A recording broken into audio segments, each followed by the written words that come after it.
大家好啊！我哋再次翻到嚟講同在嘅侍奉。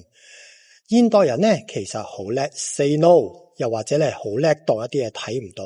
特別嚟到今時今日，好多人打電話嚟 sell 嘢，好多垃圾電話。又或者其實我哋日常都聽到好多資訊，好多人鬧呢個鬧嗰個，唔啱 key 嘅，我哋會抗拒。又或者咧，我哋心情想好啲嘅話，我哋就直頭唔理佢。河水不犯井水就最簡單啦。其實呢個係一個自我保護機制，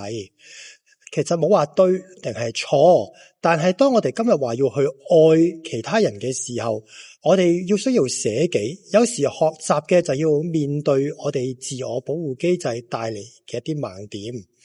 學校耶穌講嘅同在呢條線，呢個唔理人嘅線，又或者拒絕人嘅線，有時咧會成為咗我哋一啲不自覺嘅障礙嘅。因為事實上你冇辦法去陪伴一個你睇唔起嘅人，更加好難去愛一個你覺得佢應該抵死嘅人。我哋睇兩段經文，我哋去反省下，我哋點樣去面對我哋呢個自我防衛機制帶嚟嘅一啲盲點啊！我哋當睇路加福音9章51至到56節嘅時候，耶穌定義去耶路撒冷，經過撒瑪利亞村莊。猶太人覺得撒瑪利亞人係雜種，血統唔純正，信仰唔正宗。結果係點呢？撒瑪利亞人唔接待耶穌，唔想帶嚟啲乜嘢麻煩。喺呢個時候，耶穌兩個愛徒雅各同約翰就火都嚟埋，而且講咗一句說話，主啊，你要我吩咐火從天上降下來消滅他們嗎？大家留意呢句說話背後嘅心態，佢哋覺得唔接待耶穌係佢哋嘅錯，佢哋係正義嘅人，所以咧佢哋係跟從彌賽亞嘅使者。呢班人竟然選擇拒絕佢哋，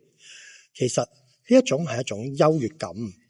當我哋覺得自己比對方更值得被尊重，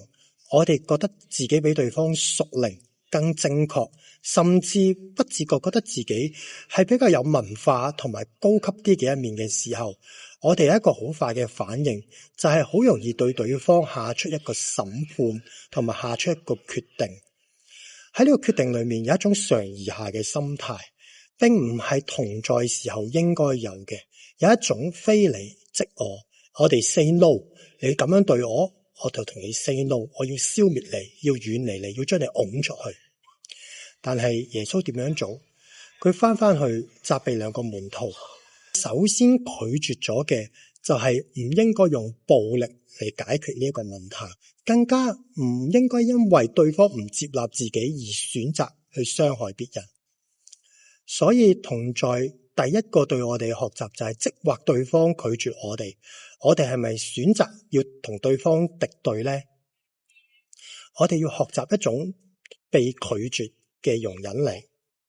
跟住接住落嚟，耶穌更有趣就係用咗好鄰舍嘅比喻。邊個係你嘅鄰舍呢？其實係咪所有撒瑪利亞人都唔接待其他人呢？第一個問題係 say no。而家嚟到呢一度個問題就係一個唔理嘅問題。我相信大家都好熟悉撒瑪利亞人嘅故事，就係有一個祭司同利未人經過咗一個被打到半死嘅人嘅時候，佢哋見過一個由呢邊行過，另外嗰個人都係照樣由呢邊行過，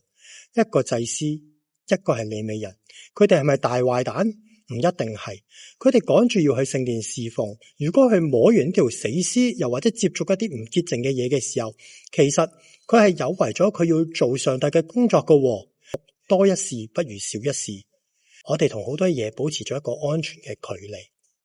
我哋見到其他人痛苦，我哋心裏面有感覺，但係我哋自動嘅行為就係繞路行。我哋面對住社會好多問題，我哋知道我哋解決唔到，我哋心裏面可能有時企咗個肚就行開咗。有啲嘢交俾社工做啦，有啲嘢我自己唔夠錢啦，其實我奉獻10蚊、20蚊、100蚊甚至1萬蚊都幫唔到啲咩嘢嘅啫。保持距離令到我哋覺得安全，但係同時我哋都會失去咗同在嘅能力同埋魅力。而喺呢個故事裏面，令到我哋好羨慕、好欣賞嘅撒瑪利亞人，就係佢願意行出條界線。佢可能會估得到，當佢醫翻呢個人嘅時候，對方仍然會唔中意佢一個撒瑪利亞人。但係佢路過咗呢一度，佢動咗慈心，幫咗呢個人，甚至留低錢，佢自己就走咗。佢冇糾結到最後對方點樣睇佢，亦都冇糾結到其實佢冇實質嘅關係同呢個人建立得到。但係佢願意走出，進入呢個灰色地帶裏面，呢一個係同在嘅第一步。由一個我哋想燒死佢嘅撒瑪利亞人，耶穌話俾我哋聽，撒瑪利亞人可以係我哋嘅鄰舍。所以我哋學習嘅係唔好假裝見唔到，我哋學習嘅係選擇正視佢嘅傷口，正視我哋自己覺得嘅困難同埋無奈。呢啲動作係有代價嘅，首先有時間嘅代價，亦都有金錢嘅代價。佢嘅行程被打亂咗，佢油同酒同埋住店嘅費用都用咗，而且呢個係一個猶太人嘅地盤，甚至佢有機會俾人誤認佢係做錯事嗰個，但係佢卻打破咗呢個種族嘅隔離。喺耶穌嘅故事裏面，話俾所有人聽，其實唔同種族，甚至我哋覺得麻煩嘅事情，可以叫人成為朋友。呢樣嘢對於我哋今日有咩意義呢？其實我哋社會裏面充斥住呢啲無形嘅牆。